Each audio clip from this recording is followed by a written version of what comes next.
ধন্যবাদ। আমি legal notice দিয়েছি সড়ক পরিবহন ও সেতু মন্ত্রণালয়ের সচিব মহোদয় এবং মেট্রো রেলের ব্যবস্থাপনা পরিচালক মহোদয়।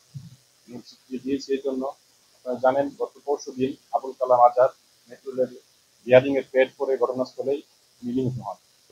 ওনার পরিবারকে 10 কোটি টাকা আর্থিক ক্ষতিপূরণ এবং সহায়তার জন্য দিতে বলা হয়েছে লিগ্যাল নোটিশের মাধ্যমে, এবং ওনার পরিবারের একজন কর্মক্ষম ব্যক্তিকে, উপযুক্ত ব্যক্তিকে মেট্রো রেলে স্থায়ী সরকারি চাকরির ব্যবস্থা করে দেওয়ার জন্য বলা হয়েছে লিগ্যাল নোটিশের মাধ্যমে।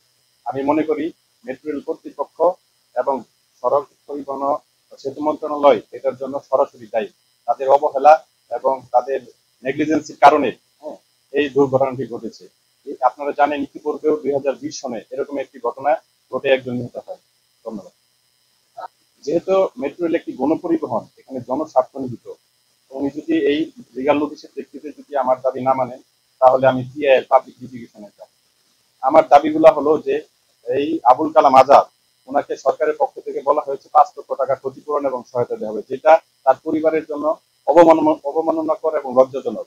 আমি মনে করি 10 কোটি টাকার ওনাকে দিতেই হবে এবং এটা ওনার পরিবার ন্যায্যভাবে প্রাপ্ত।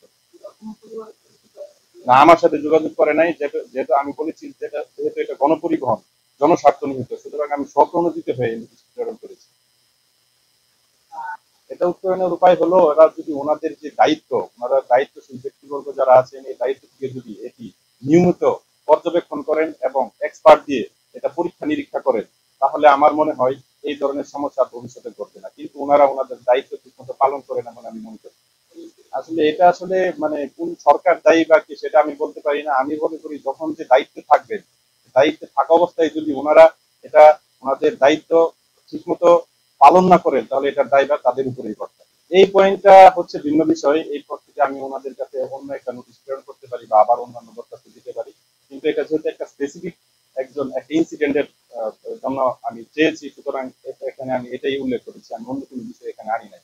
তবে ওনারা এই নোটিশ পাওয়ার পর আমার মনে হয় ওনারা নিজে নিজে শুকিয়ে যাবেন, ওনারা নিজে নিজেই আরো সচেতন হবে বলে আমি মনে করি।